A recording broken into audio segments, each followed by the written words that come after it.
Bueno, hoy tenemos una invitada muy especial, una mujer que nos ha representado muy bien donde le ha tocado estar como embajadora, una compañera, una amiga. Hacía tiempo que la quería contactar y había llamado, pero no me había comunicado con ella. Alicia Castro, ¿cómo estás? ¿Cómo estás, Eve? Encantada de encontrarte de este modo, en tu cocina. Mateando. Yo quería que un poco nos cuentes qué preparación hay que tener para ser embajadora, si tenés que tener algún título, qué estudios, qué estudiás después. Porque yo algo te escuché un día, todo lo que vos estudiaste, y me gustaría que la gente sepa, porque a veces uno cree que un embajador, de la manera que los nombran a veces, puede ser cualquier persona. Y vos diste como una lección de lo que hay que saber. Me gustaría que nuestra gente que te escucha sepa qué es lo que hay que hacer. Bueno, yo fui aprendiendo, Eve. En realidad la carrera del Instituto Superior de Servicio Diplomático que funciona en la Cancillería exige que vaya personas con un título universitario, luego les hacen un curso de muchas materias, les toman un examen muy riguroso y finalmente cuando pasan el examen del ISEN pueden empezar en su carrera diplomática. Pero hay un porcentaje, un poquito más del 20% de embajadores políticos que los presidentes o presidentas pueden designar en países que consideran que tienen una importancia política. No solo en Argentina, en el mundo entero sucede. Así es como yo no hice la carrera diplomática, yo me recibí de maestra normal nacional, como era en nuestra época, y luego hice el ciclo básico de la universidad y ahí empecé a volar en Aerolíneas Argentinas. Y yo pensaba en ese momento que si se interponía la facultad con el vuelo, iba a dejar el vuelo, pero seguí volando porque me empecé a interesar en cuestiones sindicales, en la cuestión de la discriminación de la mujer en la aviación, en la profesionalización, y unos cuantos años después mis compañeras y compañeros me eligieron como secretaria general del sindicato, y en realidad esa fue mi escuela, Eve, porque ahí tuve que aprender muchas cosas, ¿no? Tuve que aprender, para defender los derechos de los trabajadores hay que aprender un poquito de todo, hay que aprender semiótica para poder darle inteligibilidad a cuestiones complejas como es la aviación, hay que aprender derecho de los abogados para que no hablen solamente los abogados por uno, hay que aprender a comunicarse. Para mí fue una gran, gran escuela. Después yo fui diputada de la Nación, fui 8 años diputada, de 1997 hasta el 2005, y allí me empecé a interesar especialmente en cuestiones regionales, muy consciente de que el único modo que nosotros podamos crecer como país, como pueblo, brindar bienestar, tener soberanía política, independencia económica, es en la unidad de los pueblos latinoamericanos y caribeños, algo que vos tenés muy presente. Así que allí, además de trabajar en la Comisión de Transporte y en la Comisión de Legislación Laboral, la Comisión de Transporte tuvimos muchas acciones importantes, a veces no se ven, pero logramos, por ejemplo, parar el acuerdo de cielos abiertos con Estados Unidos, mantener la presencia de trabajadores y trabajadoras aeronáuticas en nuestra industria, etc. Y luego en el 2003, cuando asumió Néstor, yo estaba en la Comisión Parlamentaria Conjunta de Mercosur. Y ahí empezamos a armar el Parlamento del Mercosur. Yo me conecté con Venezuela en ese momento porque vi como creo que viste vos, porque te encontré muchas veces en Venezuela, un fenómeno único, porque en ese momento los pueblos estaban resistiendo y echando a sus presidentes por la ineficacia, como el caso de la Rúa, como había pasado en Bolivia. En cambio, Chávez había sufrido un golpe de Estado en el 2002 y su pueblo había salido a la calle a rescatarlo, a rescatar a su comandante, a su revolución, a su constitución.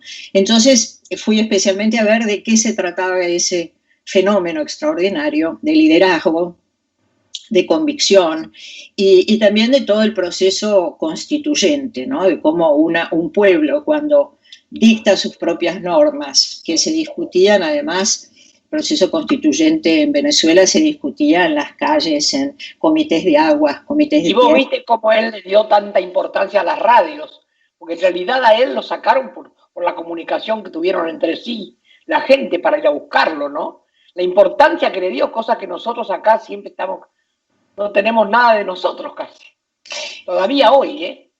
Bueno, por suerte tenés tu radio, pero la radio de las madres, sí. Sí, la verdad es que siempre hace falta no solo una política de comunicación, sino una articulación de los medios comunitarios. Eso nosotros tenemos una deficiencia inexplicable, ¿no? Como es también inexplicable que se le pague más pauta a Clarín o a Nación que a medios comunitarios que lo están necesitando con urgencia.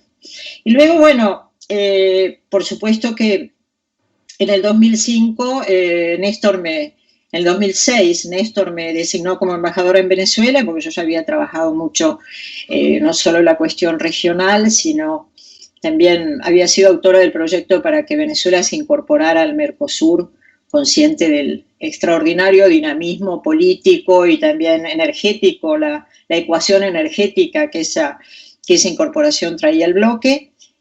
Y pasamos esta época maravillosa, Eve, que vos también la protagonizaste, porque a veces cuando yo veo gente que ve una perspectiva tan distinta, desde una perspectiva tan distinta, la importancia de la integración, pienso, bueno, ¿dónde estaban? Porque no estaban ahí como estuvimos nosotros celebrando la incorporación de Venezuela al Mercosur, celebrando la construcción de UNASUR, que fue muy importante. Vos sabés que cuando en el año 2004, que antes de UNASUR, se fundó la Comunidad de Naciones Sudamericanas en el Cusco, en el ombligo del mundo para el mundo incaico, Chávez, con ese afán que tenía de husmear la historia, de oler el rastro, nos metió a todos a los que estábamos, no éramos muchos, nos metió en un avión, en un helicóptero militar, y nos llevó al campo de batalla de Ayacucho.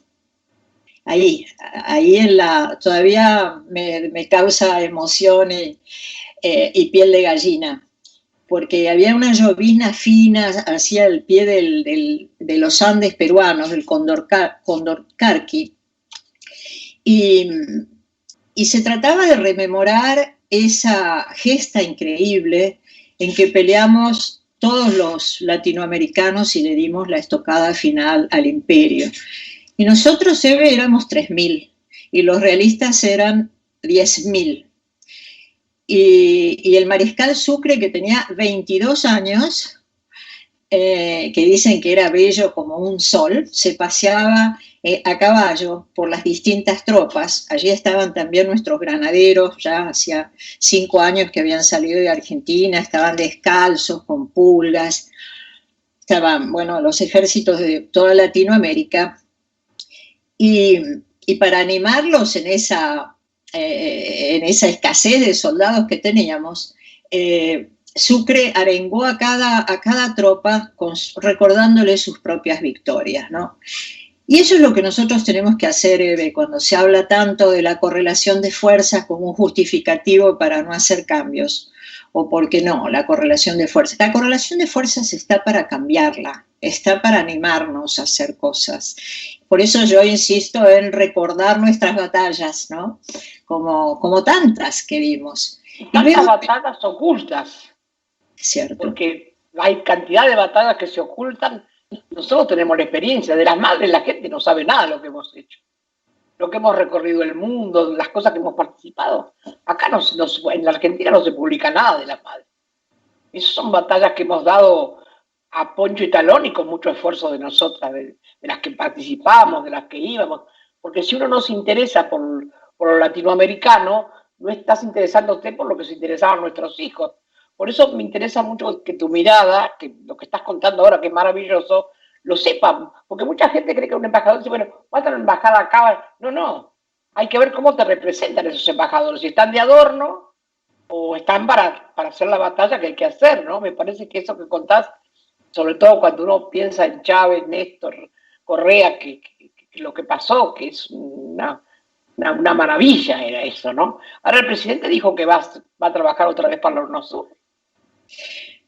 Sí, ojalá, ojalá, porque, claro, fue una construcción extraordinaria, como bien decís, porque en muy poco tiempo, ¿no? Esa confluencia extraordinaria de líderes de izquierda y progresistas, como, bueno, los dos gobiernos Kirchner, Chávez, Fidel, Lula, Pepe Mujica, Evo, Rafael Correa, Daniel Ortega, se pusieron al hombro la forja de la unidad latinoamericana y caribeña, y fíjate que era principio de nuestros libertadores, San Martín, Bolívar, Artigas, concebían el bienestar de nuestros pueblos basados en dos logros necesariamente correlativos, la independencia y la unidad. Por eso San Martín cruzó la... Cosa que conocemos poco, porque cuando estudiamos poco, los que vamos poco a la escuela, lo único que sabemos es que San Martín cruzó los Andes y que estaba enfermo. ¿Qué? Es la única historia que conocemos. Belgrano creó la bandera, se miró en el cielo, vio que había nubes celeste y blanca. Todo un invento. Colón vino y dijo tierra, mentira también. Tenemos todas cosas falsas. Después cuando los chicos crecen, que a mí me pasó con mis hijos, me dicen, mamá, pero eso no es así, esto no es acá.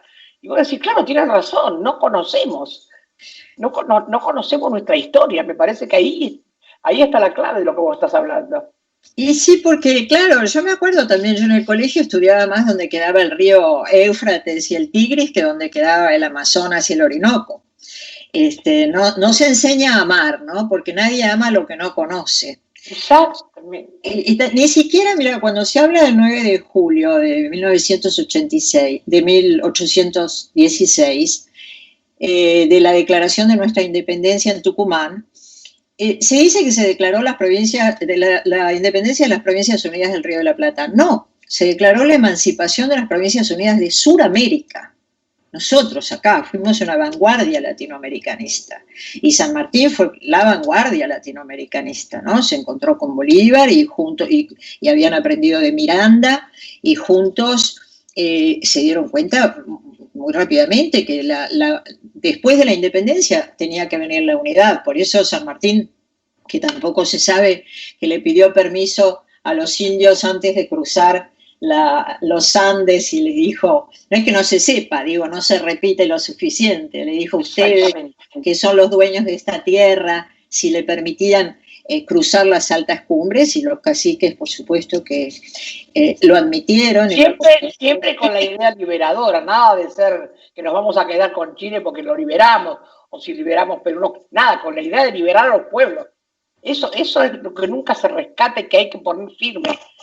No era para colonizar, era para liberarlos realmente de una generosidad, de una entrega impresionante que no conocemos.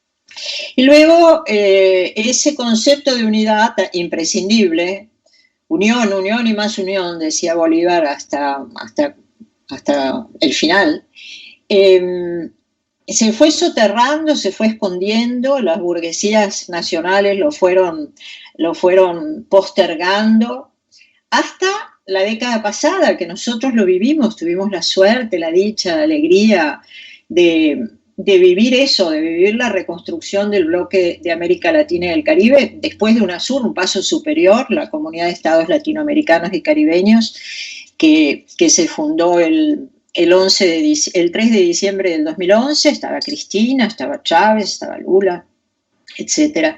33 países se ve, con 600 millones de habitantes, que tenemos todos los recursos naturales, minerales y humanos para vivir con crecimiento, dando bienestar a nuestros pueblos, en la condición de estar unidos, de organizar nuestro comercio intrarregional, de hacer una adecuada planificación del intercambio científico y tecnológico, y eso estaba ahí. Quedaron muchas cosas pendientes que vos conocés bien, porque conociste muy bien al comandante Chávez. Quedó el Banco del Sur pendiente, donde él... Chávez es inolvidable, porque cada momento que uno ha vivido con él es como un pedazo de historia que no te lo podés sacar del cuerpo. Es un tipo inolvidable e imprescindible. Sí, era un gran maestro, y por eso fue tan, y sigue siendo, ¿no?, tan denostado por la derecha mundial, tan denostado por Estados Unidos. Por eso a mí me dolió tanto este voto en el Consejo de Derechos Humanos en las Naciones Unidas contra Venezuela. Además se dice, Eve, que la Argentina votó otra resolución porque aprobaba el informe de Bachelet. Entonces hay que aclarar que las dos resoluciones que se pusieron en consideración contenían el informe de la Alta Comisionada de Derechos Humanos, las dos lo atendían, lo ponían en consideración, solo que una resolución, la resolución 55, que es la que votó, por ejemplo, México con Venezuela, entre muchos otros países, contenía el informe de Bachelet, lo atendía, y se exhortaba a la República Bolivariana de Venezuela a darle cumplimiento a sus observaciones y le pedía que dejara a la alta comisión funcionando en Venezuela para atender con propiedad esas cuestiones. Eso es lo que yo creo que habría que haber votado sin ninguna duda. La segunda resolución, la 43, que votó la Argentina con el Grupo de Lima y con países europeos, todos los que votaron menos la Argentina no reconocen al gobierno de Maduro, aplican sanciones, piden sanciones, y en esa resolución piden más sanciones, porque piden eventualmente llegar a la Corte Penal Internacional, que vos sabés la gravedad que tiene eso, y le dan una prórroga de 2 años a una misión independiente, que es una misión de 3 personas sin ninguna participación ni conferida por el derecho internacional ni por el sistema de Naciones Unidas. Simplemente son 3 personas, uno de ellos fue abogado de muchos casos de Pinochet, por ejemplo, un británico y un portugués. ¡Qué horror! ¡Qué horror! Sí, es horrible. Y si te digo que el asesor de ellos es el encargado de Estados Unidos para Venezuela, que es Elliot Abrams, que es un criminal de guerra convicto, que participó en el affair Irán-Contras y justificó una matanza en El Salvador de 1.000 personas. En Estados Unidos hay muchos criminales de guerra en funciones y en funciones de gobierno, ¿no? Los que han matado millones de personas en Medio Oriente. Pero Elliot Abrams, fue convicto, reconoció su... Oíme una cosa, ahora ¿volvieron atrás o quedó firme eso de que apoyamos al Grupo Lima o no apoyamos? Porque ahora dice que no están con el Grupo Lima, que no apoyaron al Grupo Lima. No apoyaron la resolución del Grupo de Lima, pero la Argentina inconcebiblemente sigue perteneciendo al Grupo de Lima. Y en esa resolución, por eso yo creo que es tan grave, se pide aumento de sanciones hasta llegar a la Corte, se prorroga la función de esa comisión, que no tiene ninguna legalidad, se hacen vinculantes los informes de esa resolución, es decir, se van a atender los informes de esa comisión, y se mete directamente con los procesos electorales de Venezuela. Y además, que esto, habrá gente que lo puede ignorar, pero los decisores de relaciones internacionales no lo pueden ignorar. Introduce un principio de responsabilidad de proteger que es muy dañino, porque, claro, a veces hay gente que dice, pero ¿y por qué los Estados Unidos tienen que meterse en Libia? ¿Por qué Europa tiene que meterse en Venezuela? Entonces están impulsando esta teoría de que la responsabilidad de proteger los derechos humanos es universal. Pero en realidad es una utilización promovida por los Estados Unidos para justificar sus invasiones, que tienen siempre un solo motivo, que es quedarse con... Claro, porque después crea reparaciones económicas, que las que inventa Estados Unidos, para que la lucha pase a ser individual, cada uno cobre por su muerto, porque ya los declaran muertos enseguida, y hay gente que se conforma con eso. Me parece que eso es gravísimo y me parece que el canciller no es un tipo que está preparado. Yo lo conozco, no sirve para eso. Entonces a mí me da mucha tristeza que vos hayas renunciado, porque siempre nos has representado cuando estuviste en Inglaterra, en todas las partes que has estado, y me da lástima. No sé si vos habrás tenido tus motivos, pero me parece que es un lugar tan importante Rusia para que vos fueras, y yo digo que es una pena. ¿Qué va a pasar? Yo te agradezco y comparto, porque realmente sí creo que he hecho buenas misiones en Venezuela y en el Reino Unido y que he representado a nuestro país con patriotismo, con lealtad y con esfuerzo. Pero yo no comparto esta política de relaciones exteriores y yo no soy tampoco el tipo de embajador o embajadora que me voy a sentar a mirar caer la nieve y a comer tostadas de caviar en Rusia.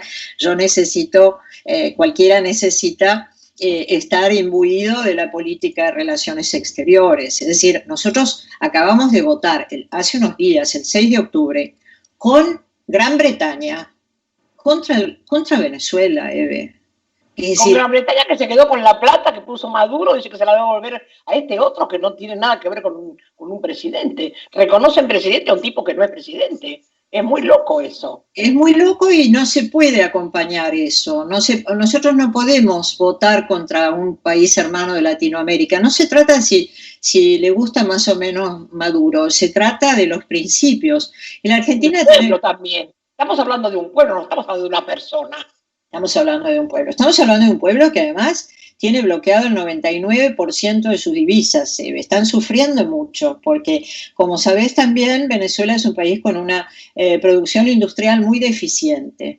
Importan más del 60% de los alimentos que consumen, entonces están sin gasolina, con muy poca gasolina, están sin medicamentos, sin alimentos. Esto es la matriz libia, Eve. Libia, yo conocí a Gaddafi en Venezuela en una cumbre petrolera, era admirado, una cumbre de países africanos y latinoamericanos, era Me voy a muy... contar algo. Gaddafi nos mandó su libro y nos mandó un regalo muy hermoso a las madres por lo que hacíamos. La verdad que tenemos ese honor de tener un plato que nos mandó él y 3 tomos de un libro que escribió maravilloso.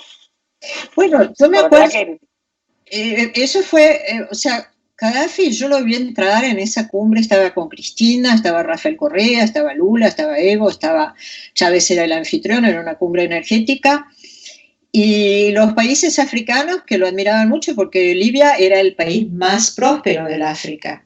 Entonces los Estados Unidos, que querían quedarse con el petróleo de Libia, demonizaron a Gaddafi, lo presentaron como... hicieron un linchamiento mediático, como hicieron con Chávez, que intentaron hacer con Chávez, como hacen con Maduro, le inventaron todo tipo de Saddam Hussein hicieron. Lo mismo. Hicieron lo mismo. Tiene la bomba atómica, vamos a matarlo, lo matamos, chao. No la tenía, nos equivocamos. Exacto. ¿No? Que inventaron que había armas químicas y no las había, y esos son criminales de guerra, ¿no? Y de acá, perdóname, Alicia, expliquémosle que no son el terrorismo que nos hicieron creer acá. Yo estuve en Irak y vos has estado en Libia y conoces a Gaddafi. No son los terroristas que ellos te muestran, porque acá también dijeron que nuestros hijos eran terroristas para eliminarlos. La palabra terrorismo para ellos es muy fácil implantarla. Entonces hay que explicarle un poquito a la gente quiénes son, qué le daban a su pueblo. Yo lamentablemente no estuve en Libia cuando Libia era Libia, pero no estuve en Libia, pero conocí a Gaddafi en esa cumbre, vi la admiración que le tenían los países africanos, porque Gaddafi, además de tener el país más próspero del África, tenía un equilibrio entre las 43 tribus que ahí hay. ¿Qué dejaron en Libia? Hoy vive un tercio de la población que vivía allí. Muchísimos han tenido que huir, como otros en Oriente Medio por las guerras. El Mediterráneo es un cementerio, es el cementerio más grande de Europa, con todos los que han tratado de huir de esas guerras. Y los países de Europa que han acompañado a los Estados Unidos en esas guerras, ni siquiera los reciben, Eve, ya lo sabés, ¿no? No los reciben y es terrible. Lo que ha pasado es terrible. Además, si alguno lo recibe porque lo pesca por ahí, va preso el que lo recibe también. No le podés dar una mano a nadie ahí. No, de las guerras que ellos provocaron, ¿no? Sí, sí, sí. Y entonces, esa es la matriz libia, es demonizar al mandatario, organizar un caos en la vida, también bloquearon a Libia, también hicieron un gobierno paralelo, también le sacaron las divisas y luego entraron. Yo me acuerdo que estaba en Washington en un congreso sindical la primera vez que fui, y te juro, bebé, que juré que era la última, porque yo estaba justo, tenía que intervenir y estaba la televisión prendida y unos carteles que decían mataron a Gaddafi. Y estaba Gaddafi, que yo había conocido así como si hubiera sido con un mandatario muy prestigiado y muy pocos años antes, y había un chico, un adolescente, con una gorra de béisbol de los Yankees, con la Y, que lo torturaba, le martillaba la cabeza y le caía sangre por la cara y él levantó la vista y le dijo, ¿qué te he hecho? Y lo mataron y terminaron con Gaddafi, terminaron con Libia, con su cultura, con su bienestar, con su historia. Porque le roban todo. En el mismo Todo. momento que matan a su líder, roban sus riquezas.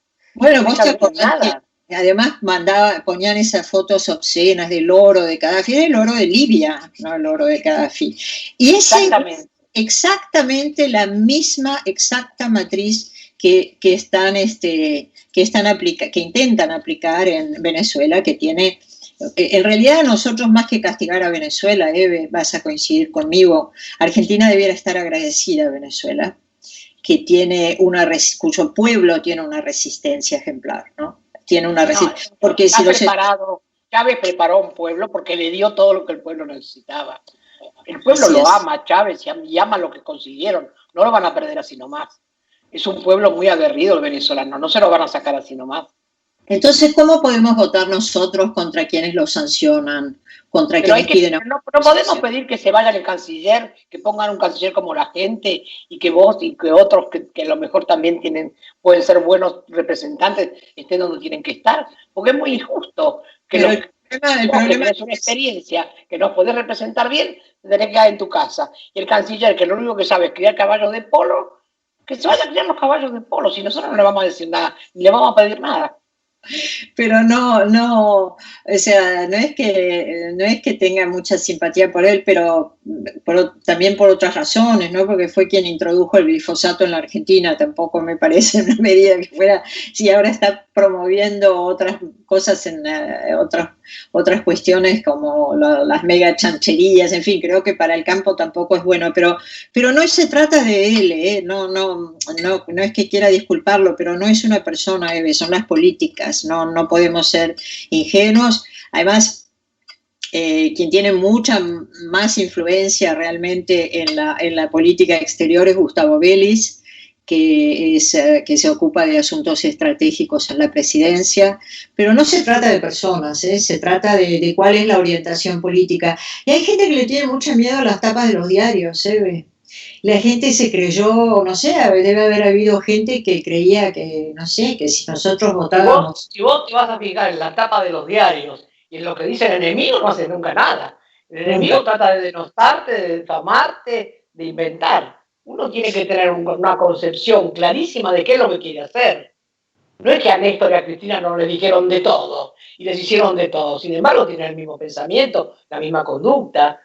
Uno tiene que, ya se sabe cuando está en el poder, que siempre va a haber quien te ataque. Pero me parece que hay que tener un poco más de fuerza, no podemos estar bamboleándonos cuando el enemigo está preparándose ya para las próximas elecciones. A mí me parece Además que lo que mienten, ¿viste? Yo hoy puse un tuit que digo, están las fotos de Clarín diciendo que ganaba Carlos Mesa en Bolivia. Y durante la dictadura genocida cívico-militar decían que éramos derechos humanos. Y en la guerra de las Malvinas decían que ganábamos. Pero tenemos la gran suerte que Fernández, Alberto, tuvo la gentileza o el amor o la claridad para recibirlo a Evo. Evo ganó. Eso es un triunfo también para nosotros, que le dimos asilo a su familia, a su gente, ayudado por sindicatos, por compañeros, por el gobierno. También tenemos que saber que eso también es una fuerza para nosotros. y empezar a ser un poquito más fuerte y no escuchar tanto a las tapas de los diarios y a Clarín y a todo eso. Yo digo, la ley de medios, la misma manera que Macri la sacó con una pluma, con esa misma pluma la ponemos nosotros. ¿Por qué no? ¿Y la ampliación de la Corte? Oh, Dios mío, eso es otra de las cosas. Ahí estamos. Y un impuesto a la riqueza. Y que tiene que ser, además, no puede ser, todavía estamos discutiendo un tributo por única vez en el medio de esta pandemia. Mira, cuando empezó la pandemia, Eve, como sabés muy bien, hubo toda esta convulsión de filósofos, sociólogos que pensaron, bueno, ¿y ahora qué hacemos ante una situación inédita? Es un desafío también para la inteligencia y para la política, ¿no? Y hubieron filósofos como Zizek que dijeron, bueno, ahora la pandemia le va a dar un golpe al capitalismo y habrá una nueva sociedad. No, no sucede, no está sucediendo. Porque el capitalismo es mucho peor que cualquier virus, porque no hay vacuna. Por lo menos con este virus tenemos esperanza de muchas vacunas, pero el capitalismo no tiene vacuna. La única vacuna son las revoluciones. Además, lo que está demostrando tan claramente la pandemia, para los que no lo querían ver antes, es el total fracaso de este sistema económico, ¿no? Como dice Yanis Varoufakis, que pertenece como yo. No, el capitalismo no es compatible con la supervivencia humana, no es compatible con la supervivencia. Estamos incendiando el planeta. Y si vos ves acá mismo, en esta degradación medioambiental, justamente están proponiendo un acuerdo con China para criar cerdos, que está muy bien, y exportar cerdos, que está muy bien, pero con un modelo, de nuevo, de concentración que puede dañar el medio ambiente, de un modelo como ha causado tanto rechazo, porque además puede causar pandemias, infecciones, que son las megagranjas, en lugar de distribuir esto a lo largo de la Argentina en pequeñas chacras mixtas. Estamos proponiendo la Argentina el único país que ha aprobado el trigo transgénico. No tenemos eso es terrible. Yo hace muchos años, acompañé a las mujeres de la India, que fueron las primeras, porque viste que no solo es transgénico, sino que ellos se quedan con la semilla y vos no podés plantar después, porque no, es híbrido, porque se lo queda todo Monsanto, se apodera de la semilla. Entonces, sí, esas mujeres querían plantar y vieron que no podían, y vieron que cada vez había más fumigación en los campos. Entonces, en un secreto absoluto, un montón, millones, quemaron campos enteros de soja transgénica y se escaparon. Hicieron una caravana por Europa y yo las acompañé, tenemos las fotos, todo. Llegamos a la FAO ni nos abrió la puerta. Ellas querían contar qué habían hecho, habían hecho un esfuerzo porque quemaron su propia comida, pero era comida envenenada. Mirá que la valentía de esas mujeres, y recorrieron y nadie las quería escuchar. Cuando yo vine acá y conté, nadie sacó una raya porque pensaron que estaba loca, que hablaba de Monsanto. ¿Quién es Monsanto? Lo teníamos ya metido acá.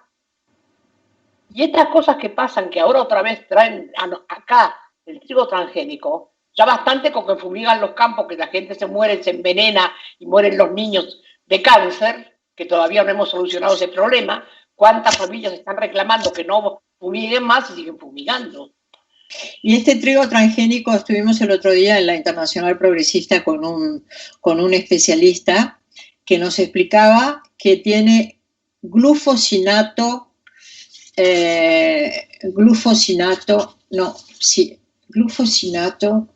que es, digamos, que es peor que el glifosato, que tiene glufosinato de amonio, que es como 14 veces más tóxico. Entonces lo que te dicen es que no lo vamos a comer, que lo van a exportar.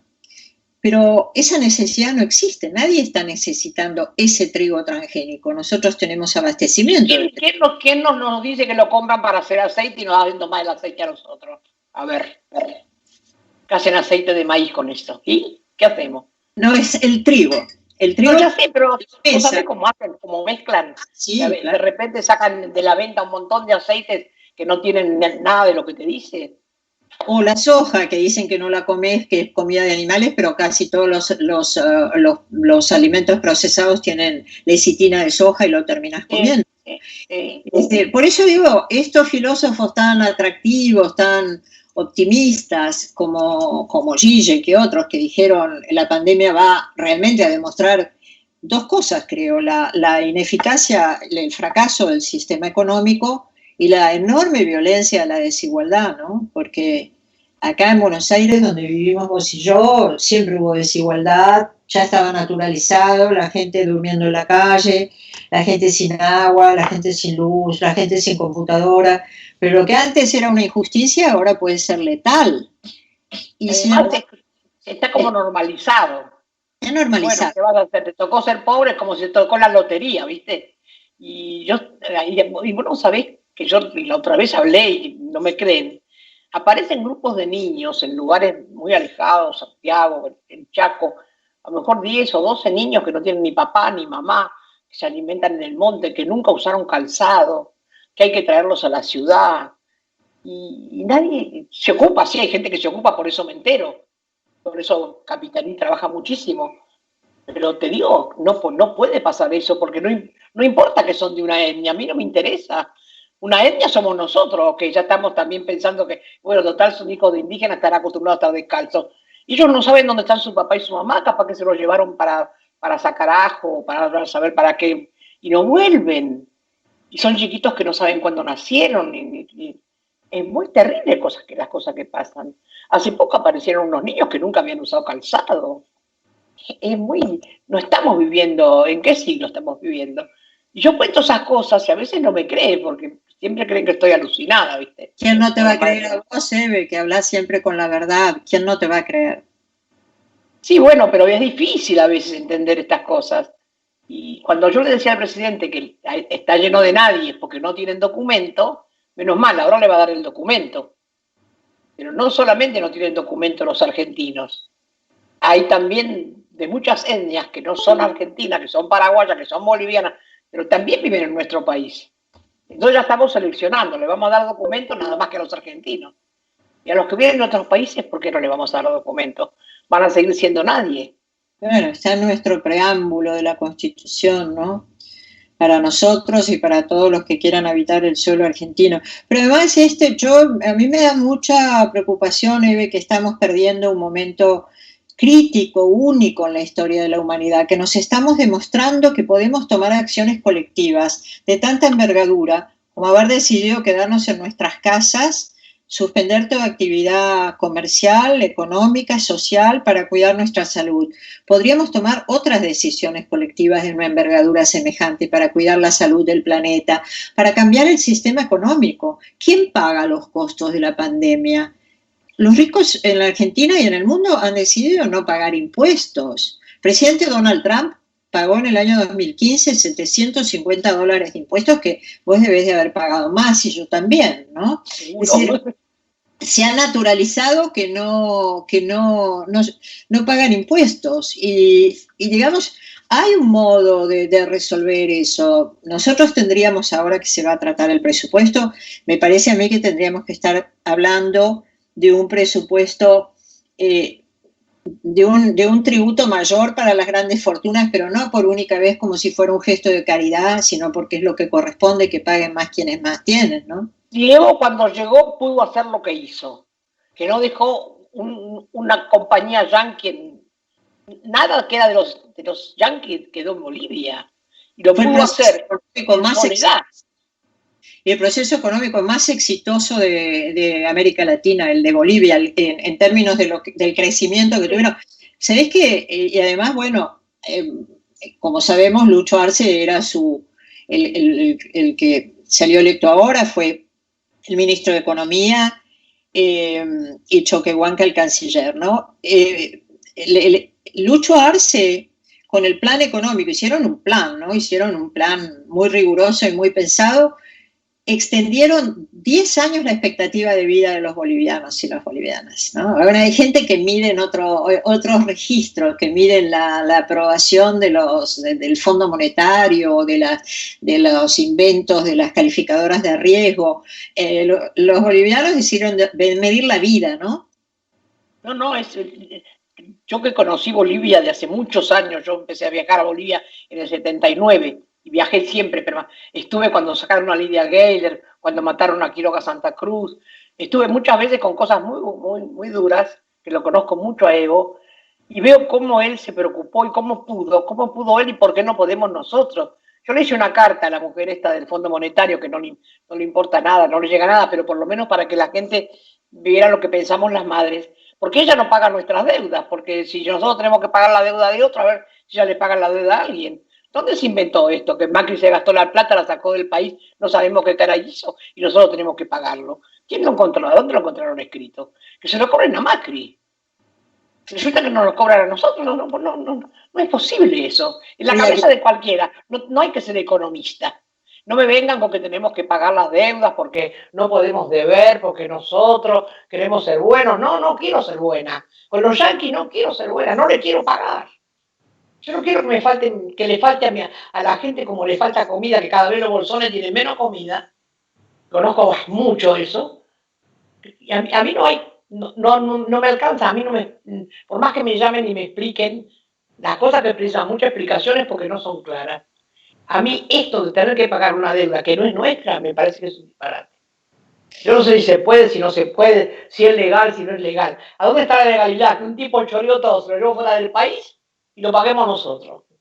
Que me expliquen qué legalidad es esa. No, pero además el Fondo Monetario violó sus propios estatutos, prestando cuando ya tenía comprobado que había insolvencia, ¿no? Además, no lo habían tratado en ningún lado. Ellos saben muy bien que no pasó para el Parlamento, que era como prestarle abajo de la cama. Sí, habría que investigar la deuda, francamente. Y además, otra cosa que no hay que creerse, me parece, es que hay un fondo bueno, ¿no? Que Christine Lagarde era mala y esta señora es buena. El fondo es el fondo. Es una cínica esta, pone cara de simpática, pero es una cínica. Aprieta y aprieta y aprieta, para eso la mandan. En esos cargos está para eso. Así que bueno, se nos va el tiempo.